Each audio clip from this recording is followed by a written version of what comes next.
Tá bom, gente? Então vamos lá. Seguindo. Transação extrajudicial a gente já falou. Beleza. Aí chegamos na parte processual da coisa. No novo CPC, nós tivemos a criação lá de um capítulo todo sobre mediação e conciliação. Tá? A primeira coisa que o CPC faz que ajuda a gente numa discussão eterna é conceituar. Conceituar a diferença entre mediação e conciliação.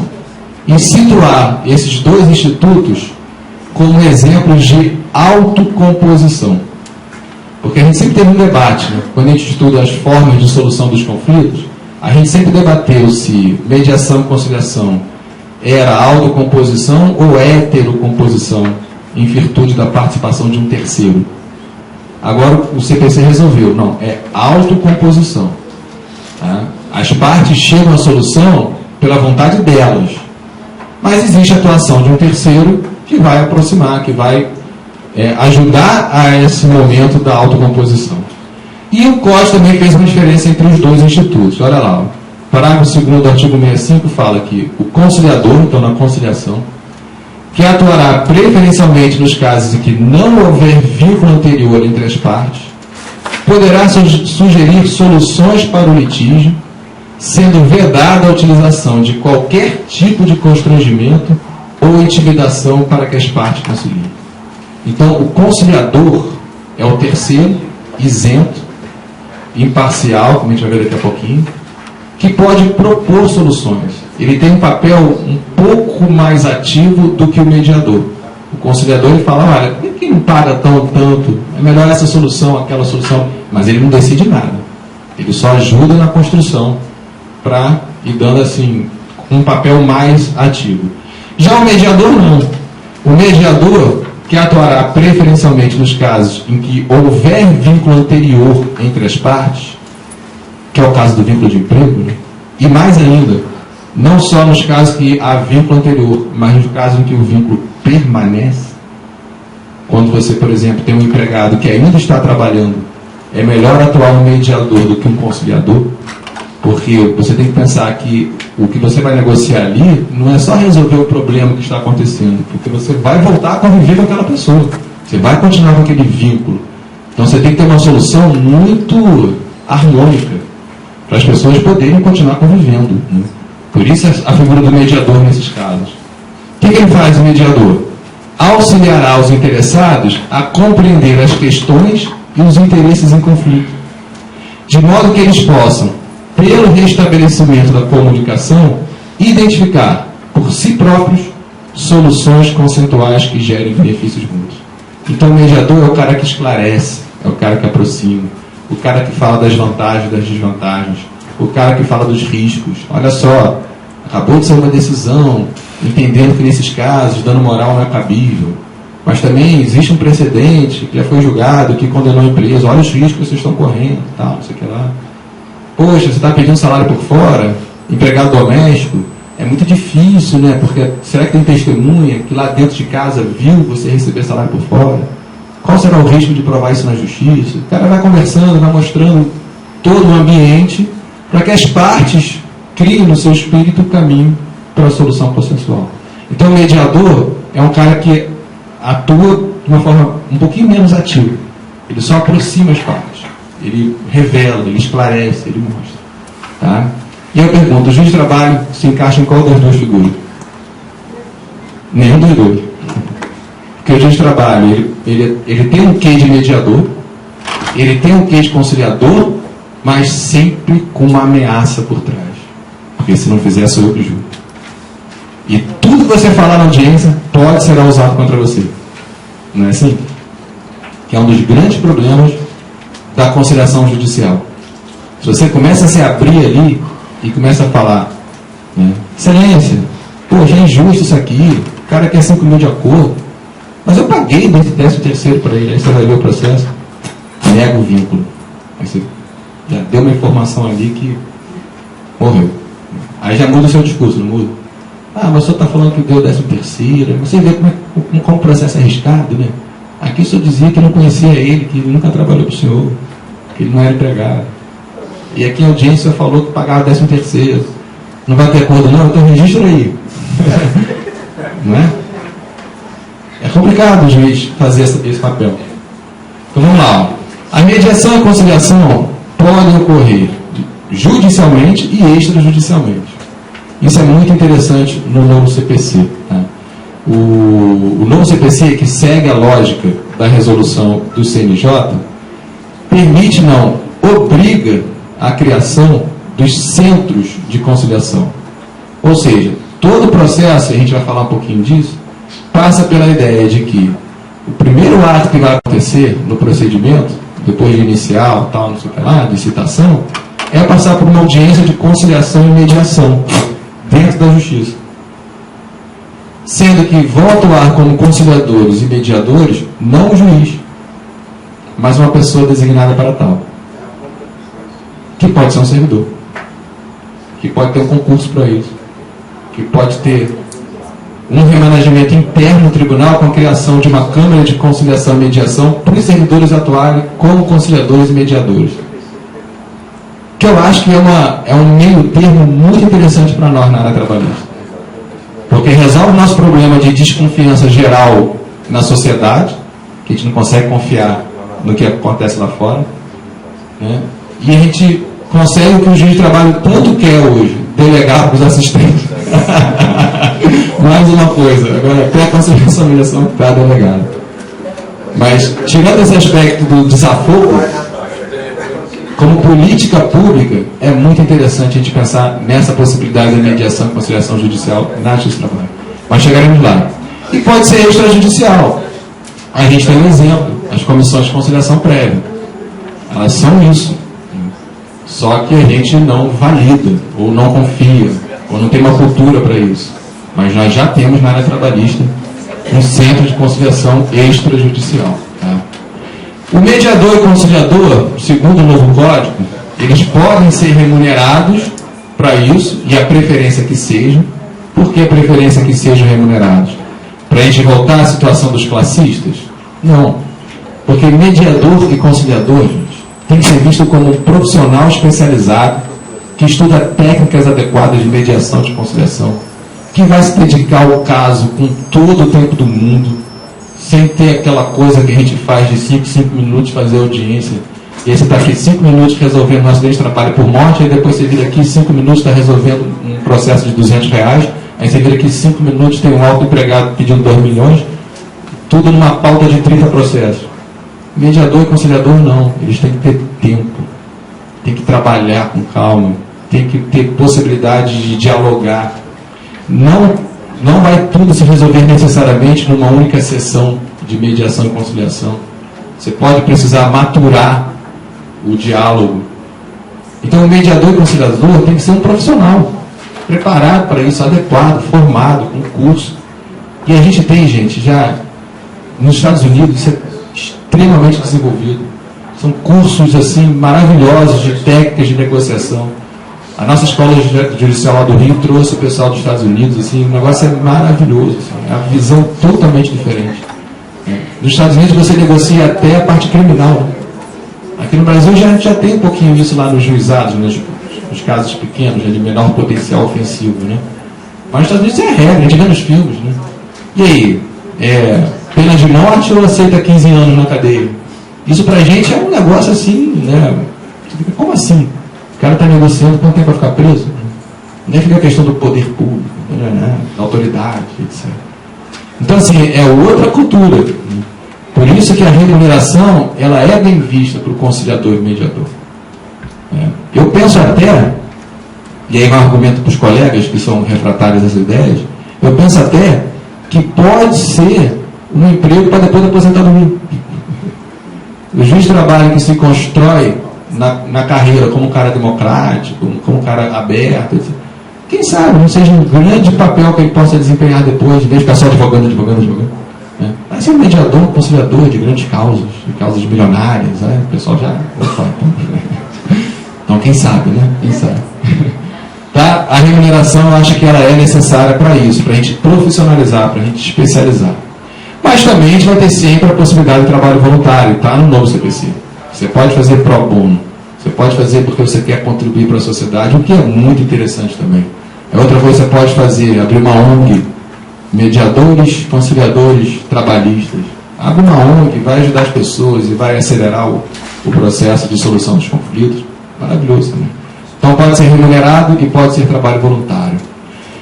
Esses conciliadores e mediadores vão ter um cadastro nos tribunais, né, para que eles possam ser escolhidos pelos interessados para atuarem como tal. Mas é importante desde logo deixar claro, e o CPC deixa isso bem claro. Você pode escolher um conciliador, um mediador, que não esteja no cadastro. Então o cadastro não é vinculante. O cadastro não é para dar uma exclusividade, uma reserva de mercado. Não. Você pode escolher qualquer pessoa para atuar como mediador e conciliador. E a escolha é comum. Olha que coisa democrática. Em vez de você distribuir um feito que cai num juiz natural, que você pode não suportar, achar o cara mais idiota do mundo, achar um cara arbitrário que vai resolver o seu caso, ou você escolher de comum acordo a pessoa que vai te ajudar na construção da solução do conflito. O que é melhor para as pessoas? Nós que somos do Poder Judiciário, você prefere tentar todo o possível para resolver o seu problema fora daqui, ou você rapidamente vai logo para o Judiciário? Eu faço de tudo para não precisar entrar com uma ação. Em qualquer poder, qualquer tribunal, qualquer coisa, eu faço de tudo para não ter que entrar com uma ação. Por que isso? Qual é o sentimento que a gente tem? A gente que está dentro. A gente sabe que, como depois que entra, o troço tem uma vida própria. Né? E pode acontecer de tudo. Sei lá, na mão de quem vai cair, né? Para qual acórdão, para qual tribunal, qual desembargador vai examinar, a gente não sabe. A gente fica uma situação de demora, de dificuldade. Né? Justiça comum, então, justiça do trabalho é rápida, gente. Justiça comum, eu canso de ouvir pessoas falarem o seguinte: olha, eu entrei com a ação pensando que, em vez de eu fazer um seguro de vida, em vez de acumular patrimônio para deixar herança, quando esse dinheiro sair, meus filhos vão receber. As pessoas já sabem disso, levam 20 anos, 25 anos, né, para você conseguir efetividade no processo, se conseguir. Então, me parece que é uma coisa muito interessante você ter essa liberdade de escolher quem é a pessoa que você elege para ser o interlocutor na solução do seu conflito. Isso, no fundo, gente, tudo isso que eu estou falando está ligado a um direito fundamental, que a gente ainda tem muita dificuldade de implementar na prática. Liberdade. Qual é o grau de liberdade que um trabalhador deve ter hoje? E quem decide isso? Quem decide qual é o grau de liberdade de um ser humano trabalhador? Nós? Veja um debate muito interessante do Uber com taxistas. É um debate muito mais do que reserva de mercado, é um debate ideológico. Como é que funciona o Uber? O Uber é aquela coisa do trabalhador sem uma proteção social, né, que se lança no empreendimento como um empreendedor e trabalha sem regulamentação, jogando seu serviço direto no mercado para o cliente final, cortando todos os intermediários desse processo. Que é o que o mundo moderno, pós-capitalista, quer. É o caminho que se quer hoje para o capitalismo.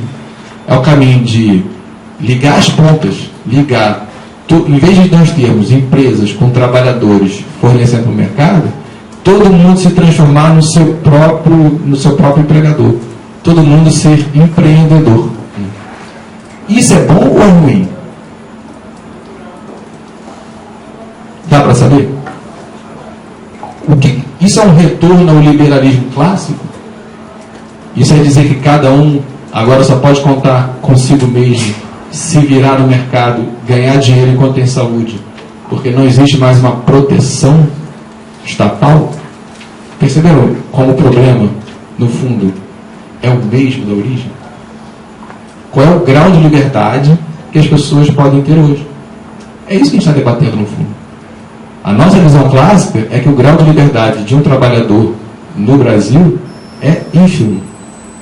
De que o trabalhador não tem condições de dispor dos seus interesses sem uma tutela estatal. Essa é a nossa visão clássica. Simples assim. E isso continua sendo verdade para muita gente? Continua. Mas será que isso é para todo mundo hoje em dia? Não.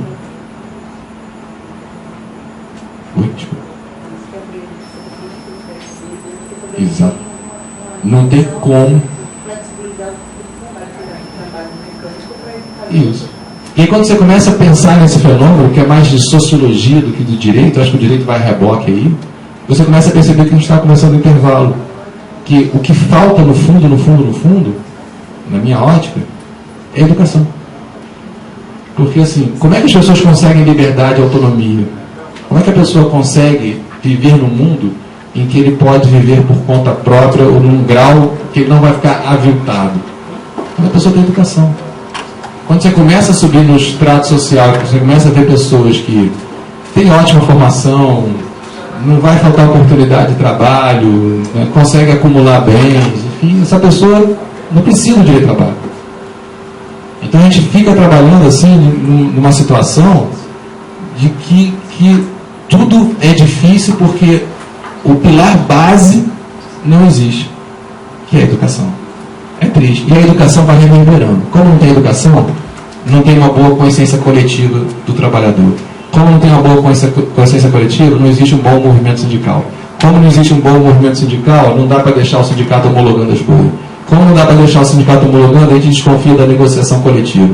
Como a gente desconfia da negociação coletiva, a gente anula todos os acordos. Como a gente anula todos os acordos, a gente está dizendo, o juiz de trabalho é o cara que resolve. Vem para o Estado, vem para a tutela estatal. Sou eu que resolvo.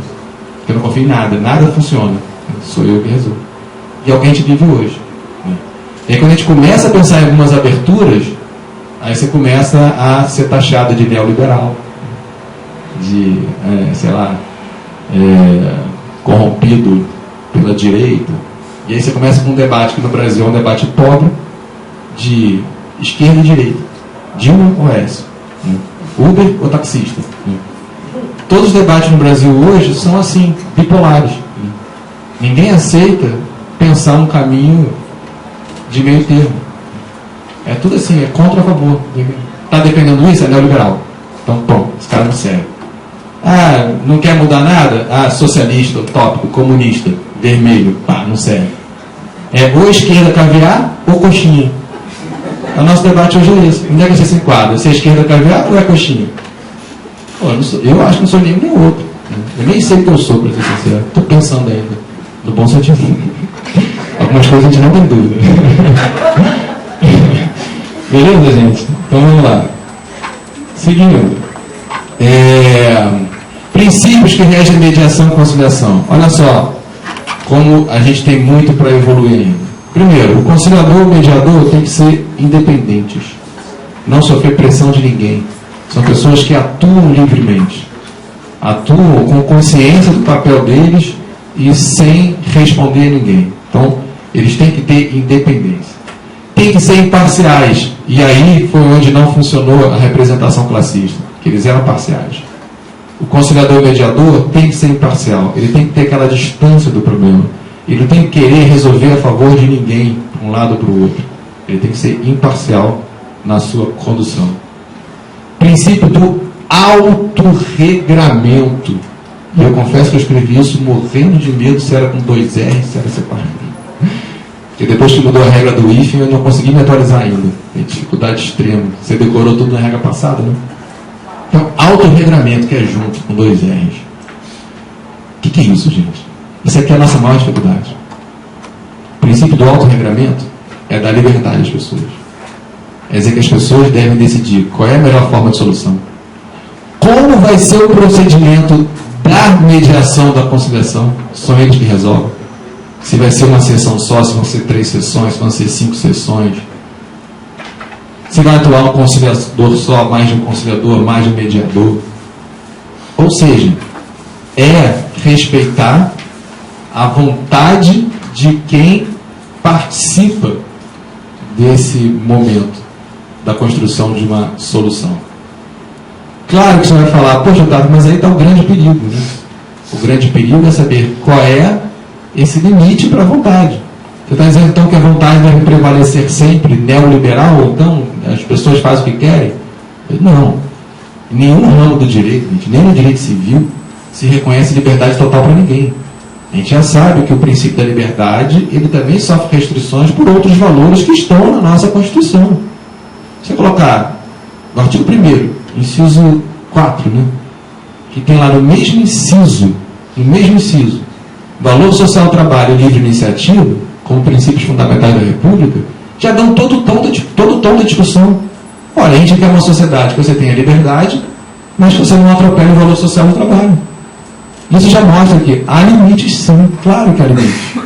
E há a possibilidade de você resolver o seu problema concreto quando esses limites são ultrapassados.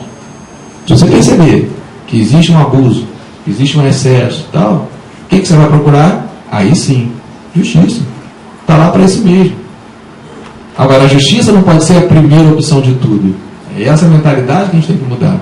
A justiça atua no que dá errado. Aliás, eu dei uma palestra uma vez na Firjan, lá no Rio, Federação da Indústria, né? Território inimigo, falando de terceirização cooperativa, naquela época que cooperativa a gente estava batendo firme, e eu fiz o discurso clássico, né? Pá, fraude, pum, pá, não sei o que e tal. E aí teve uma pessoa lá que era diretor de um dos sindicatos patronais, e no debate ele falou, olha, ainda bem que juiz não entra no poder legislativo. Eu falei, por quê? Ele falou, porque vocês só estão acostumados a ver o que dá errado, que é o que vai parar na justiça. Vocês não veem o que dá certo. Ele perguntou para mim, você conhece alguma cooperativa séria que deu certo? Eu falei, não, só conheço cooperativa fraudulenta. Porque você só julga o que é fraude. Tem um monte de cooperativa aí, excelência, que funciona. Eu falei, é verdade. A gente acredita nisso. A gente também acredita no Papai Noel. Falei brincando com ele assim, mas é verdade. Aquilo me fez uma reflexão, que a gente está muito acostumado com o que dá errado. Né? A gente não está acostumado com o que dá certo. PJ, a pejotização do ser humano. Como é que a gente está lidando com isso no nosso trabalho hoje? Não tem as 3 ondas de excesso do Mauro Capelletti? A gente tem as ondas de fraudes na área trabalhista, não é? Foi, sei lá, cooperativa, agora a fraude é o PJ, não é isso? Basicamente, todas as PJs que batem para a gente, pedindo vínculo de emprego, a gente dá um vínculo. Porque a gente já olha aquilo ali, bom, é nova fraude da área trabalhista.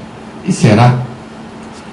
Como é que fica eticamente a discussão de uma pessoa que quer ser PJ, prefere ser PJ porque tem um salário razoável lá dos seus 10, 15 mil reais, e depois, quando ele perde o contrato dele com a empresa, entra na justiça para ganhar mais um dinheiro com os direitos trabalhistas? Como é que fica essa discussão ética? Ou você acha que todo mundo que tem PJ está sendo realmente coagido a ter PJ?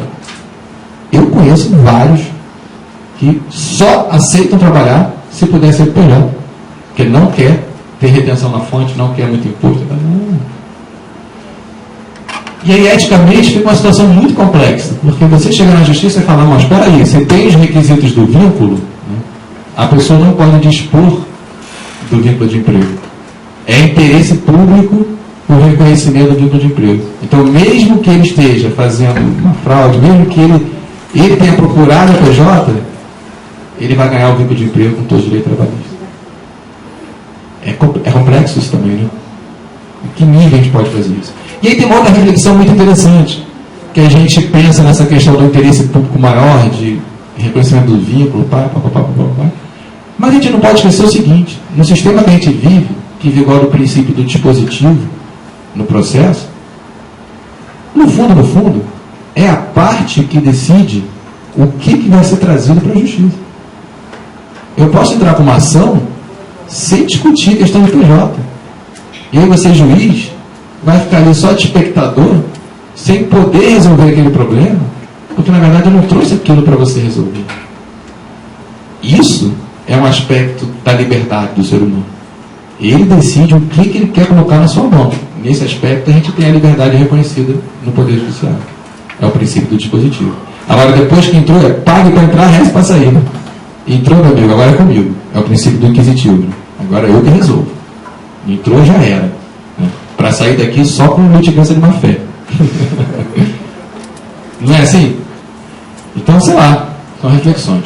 Então, o autorregulamento, gente, vai muito, mas muito conflitar com a nossa cultura clássica de que as partes, ainda mais no processo de trabalho, né, não têm liberdade para conduzir nem o seu procedimento.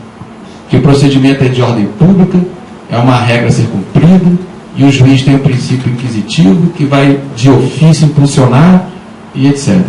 Então é muito difícil para a gente trazer essa cultura do autorregramento, seja na conciliação, seja na mediação, seja no processo judicial. Sim, porque o princípio do autorregramento é um princípio geral do novo CPC. Não é só para conciliação e mediação, é para tudo. O CPC novo permite os negócios processuais. Permite que você pactue se, por exemplo, vai ter recurso ou não no processo. Se você pactue se vai ser utilizada a prova pericial ou não. Você pode pactuar isso tudo no novo CPC. Claro, vai ter limite? Vai. E um dos limites é justamente para a parte considerada hipossuficiente. E essa vai ser a grande saída do processo de trabalho. Escreva o que eu estou falando, vou profetizar. No processo de trabalho vai ficar majoritário que o reclamante não tem condições de celebrar negócios processuais. Que o reclamante não pode negociar com o reclamado no sentido, por exemplo, de essa decisão não vai ter recurso, vai transitar em julgado de imediato. Porque o reclamante é hipossuficiente, o princípio do processo de trabalho é o princípio da proteção do processo, e o reclamante é uma pessoa que não tem condições de negociar nada.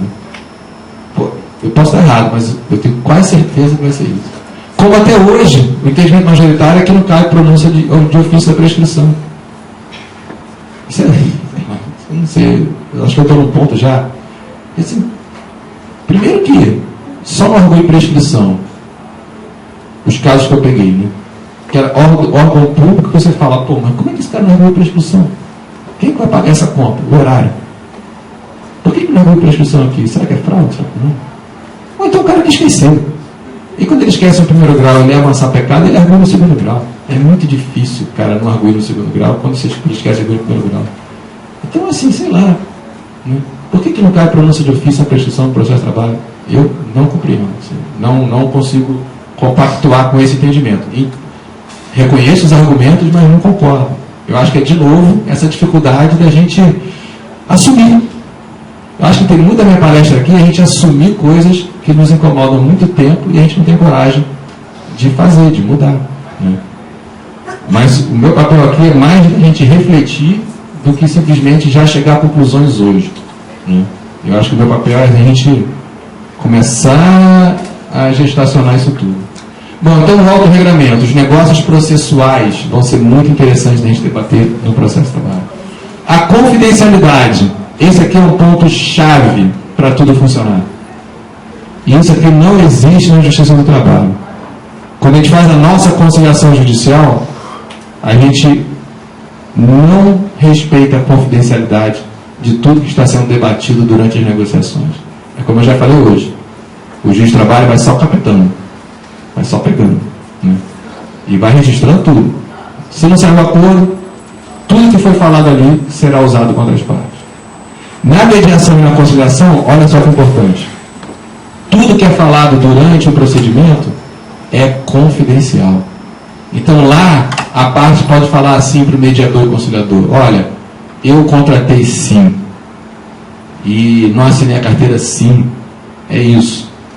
Mas não quero pagar porque eu não posso pagar por isso, por aquilo, vamos achar aí um jeito de resolver isso. Tal.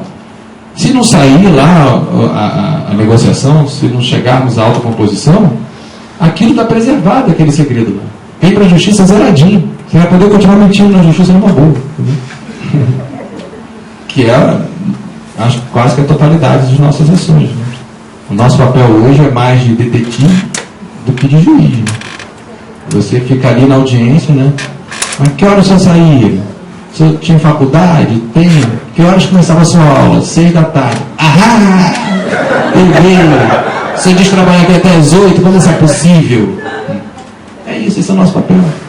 Se você chegar lá e perguntar, que hora o seu pé, que hora o seu larga? O cara vem decorado, né? Terceirizado da Telemar lá no Rio. Eles trabalham de segunda a sábado, de 8 às 20, com 2 domingos por mês de folga, sem intervalo.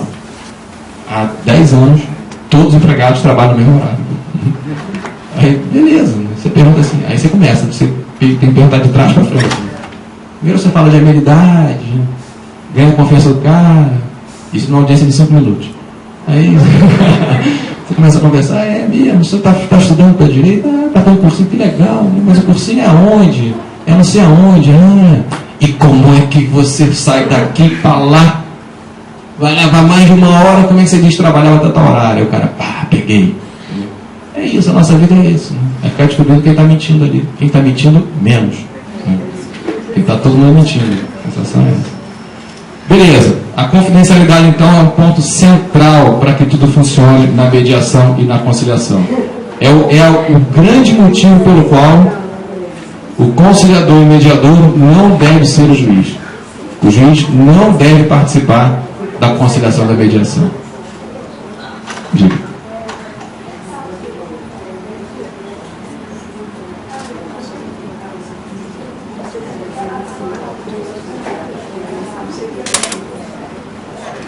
Isso.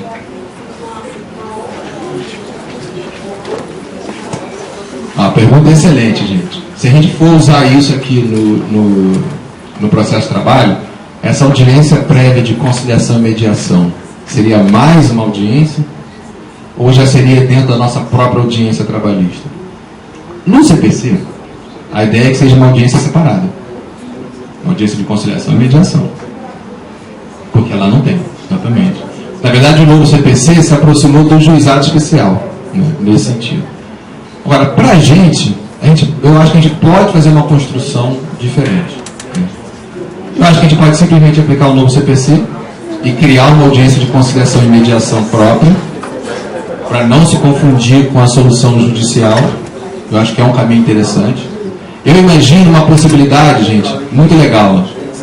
Todas as ações entram no distribuidor e passam primeiro pela Câmara de Conciliação e Mediação. O que não resolver ali, distribui para as varas. Você já ia matar 30%, 40% de largada. Ou seja, a gente vai trabalhar com 30% menos do volume que a gente trabalha hoje. Qual é a média de acordo que você faz na sua vara? Eu faço mais ou menos isso, 30%, 35%. Por que não faz isso? Eu estou há 20 anos pensando nisso. Por que não faz isso antes? Já chega, já resolve, já acabou. Uma audiência prévia, essa é a primeira solução. Como se fosse uma triagem, né? Você reduz ali e depois distribui. Isso. Outra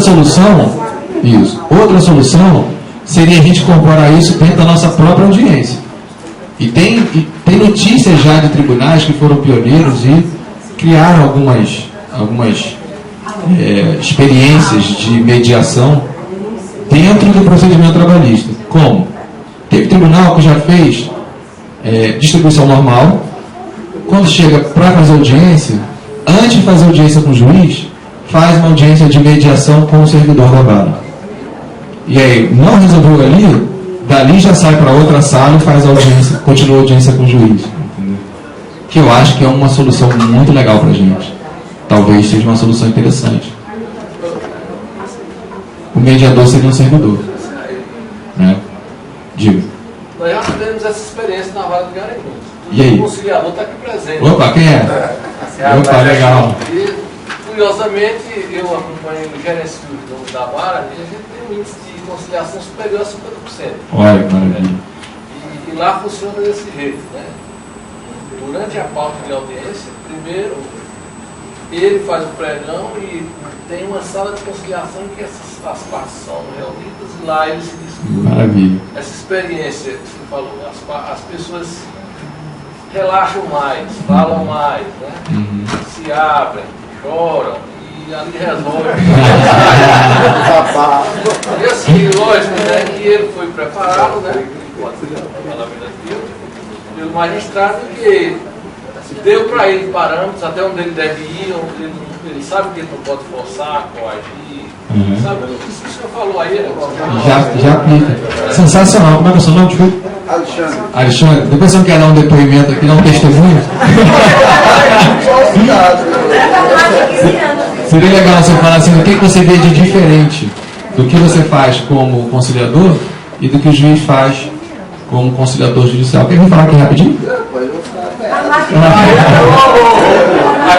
Salva de palmas, né, gente? Corajoso.